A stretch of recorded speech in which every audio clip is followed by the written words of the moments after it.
Shalom Bapak Ibu Saudara, saya mau share mengenai perihal mencapai garis akhir dalam kehidupan kita ya. Kehidupan ini suatu pertandingan, suatu perjalanan ya, dan perjalanan iman. Dan Paulus berkata di suratnya yang terakhir 2 Timotius, dia bilang aku telah mencapai garis akhir, aku telah mengakhiri pertandingan yang baik, dan aku telah memelihara iman. Karena iman itu dianugerahkan Tuhan kepada kita dan kita harus memeliharanya. Nah, saya akan bacakan satu ayat atau dua ayat ini ya dari Ibrani pasal 12 yang terkait dengan tema kita mencapai garis akhir. Katakan di sini, marilah kita menanggalkan semua beban dan dosa yang begitu merintangi kita dan berlomba dengan tekun dalam perlombaan yang diwajibkan bagi kita. Marilah kita melakukannya dengan mata yang tertuju kepada Yesus yang memimpin kita dalam iman dan yang membawa iman kita itu kepada kesempurnaan. Nah, jadi saya akan bicara mengenai beban dan mengenai dosa ya, yang merintangi kita mencapai garis akhir. Kalau beban itu sesuatu yang tidak bisa dibilang dosa ya, tetapi yang merintangi kita ya, saya menyebutnya ini pergaulan yang tidak seharusnya. Saya beri contoh nanti Jonathan dan Abraham ya. Kebetulan mereka bergaul dengan bapak mereka sendiri ya, tapi tidak seharusnya. Kemudian kalau dosa itu saya menyebut dosa berhala, menyembah berhala. Ini saya beri contoh Rahel dan umat Israel di padang gurun. Nah, mari kita mulai dulu dengan beban yang pergaulan yang tidak seharusnya. Jonathan lah ya, kita masuk dulu ke kasus Jonathan ini. Kita tahu Jonathan dengan Daud itu dia sudah kompak ya, dan kita tahu juga pengurapan yang dari Saul itu sudah dipindahkan kepada Daud ya. Saul sudah ditolak ya, setelah 2 tahun menjadi raja ditolak dia karena kesalahan-kesalahannya, dipindahkan ke Daud ya, Daud yang ini. Dan mereka sudah berjanji Jonathan dengan Daud bahwa mereka, kalau Daud orang pertama nanti, Jonathan udah tahu itu, aku jadi orang kedua kata Jonathan. Mereka mengikat perjanjian.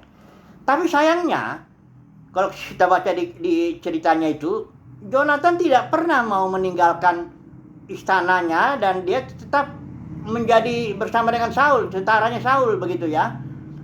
Nah, ini akibatnya ketika Saul itu makin lama makin merosot tahun demi tahun dan akhirnya dia mati, Jonathan pun ikut mati ya. Karena seharusnya ya, walaupun itu bapaknya, Jonathan harusnya pergi bersama dengan Daud. Sekalipun Jonathan akan dikejar-kejar oleh pasukan Saul ya, yang tentara Israel yang terpilih itu ya.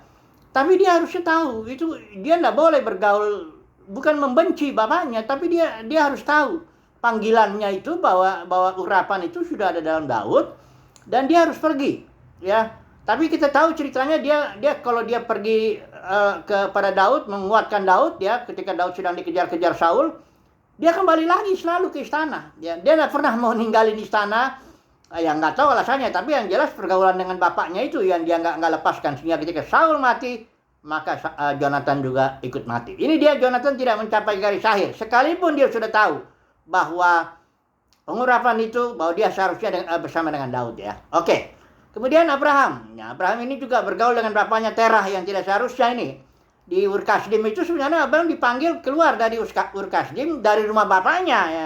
Artinya tinggalkan keluarganya, tinggalkan bapaknya, karena yang dapat panggilan itu Abraham, bukan Terah. Tapi entah kenapa ternyata Abraham pergi dari Ur Kasdim itu dengan Terah. Bahkan Lot juga ikut. Jalan dia sampai ke Haran, dan karenanya berhentilah perjalanan iman itu. Karena Terah ini yang menghalangi, dia harus mati dulu, karena kepemimpinan itu di tangan Terah. Jadi Terah mati dulu, baru Abraham jalan dengan Lot. Itu pun harus dipisah juga Abraham dengan Lot, karena ini Lot ini nggak dapat panggilan seperti Abraham ini. Ini pergaulan yang tidak seharusnya juga. Walaupun perpisahan dengan Lot itu ya damai-damai ya, karena apa? Kita tahu kasusnya karena ada keributan antara gembala mereka.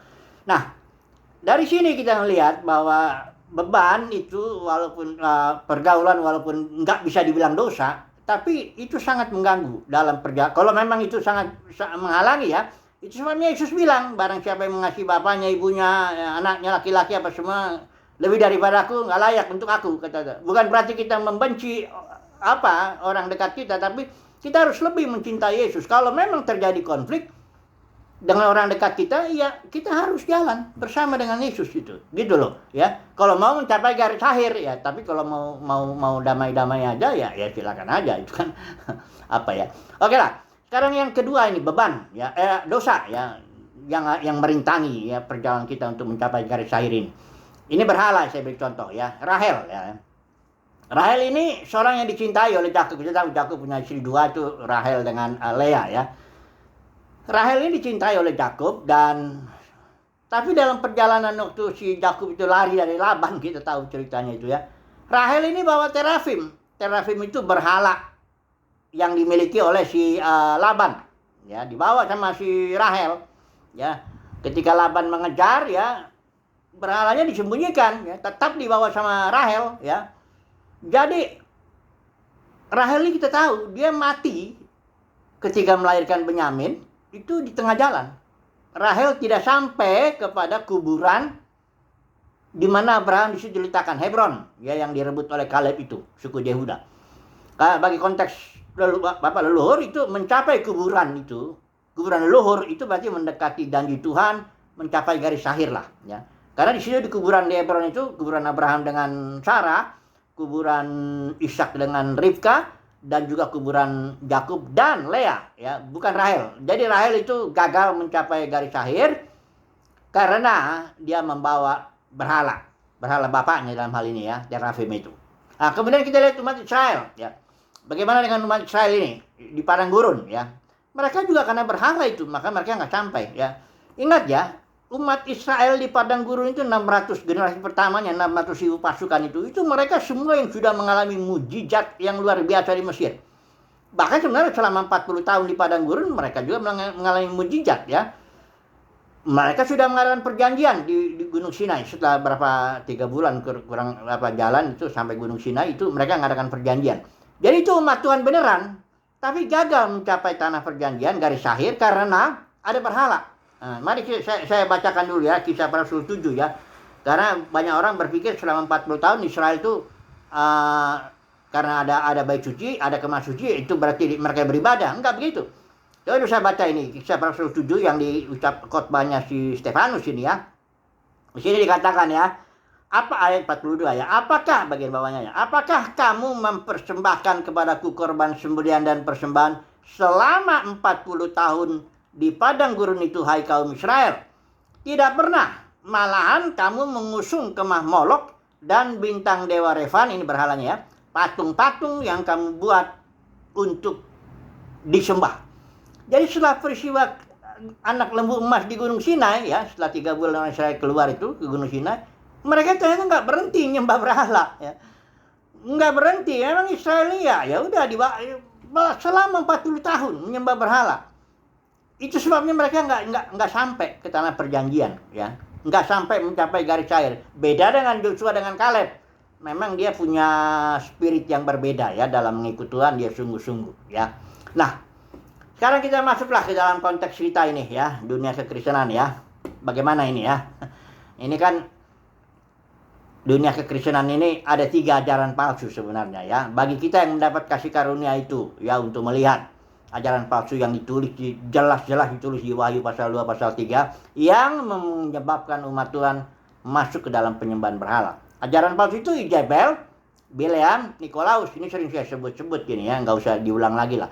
Pendeknya ketiga ajaran palsu yang diajarkan para pemimpin gereja ini membawa umat Tuhan masuk ke dalam penyembahan berhala. Berhala itu bisa jadi uang, bisa jadi jabatan, bisa jadi hormat manusia, bisa juga pemimpin itu yang memberhalakan pemimpinnya bisa, karena dalam kekristenan ini kalau udah ngikutin satu orang udah kayaknya dia udah paling bener aja dah pokoknya. Dan jangan salah, bukan berarti nggak diberkati dunia kekristenan.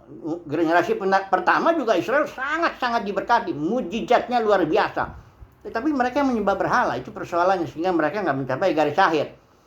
Nah, dunia kekristenan diberkati nggak? Oh, sangat-sangat diberkati, luar biasa. Tetapi kalau ada penyembahan berhala, ya mayoritas bisa nggak masuk mencapai garis akhir ya. Nah, jadi persoalannya tentu saya yakin umat pilihan Tuhan dibebaskan lah ya dari beban dan dosa seperti itu ya, sehingga kita bisa berjalan dalam pertandingan iman ini ya, mencapai garis akhir ya. Bagi kita tujuan hidup bukan cari uang dari pelayanan, tuh bukan cari uang, jabatan atau hormat manusia atau apa, enggak. Ya, asal ada makanan dan pakaian ya cukuplah bagi kita ya.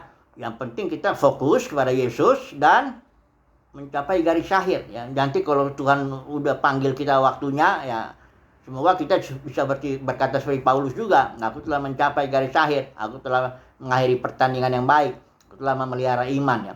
Karena itulah kesuksesan sejati itu, kalau menurut saya itulah sukses yang sejati ketika seorang Kristen dalam perlombaannya bisa mencapai garis akhir. Haleluya, amin.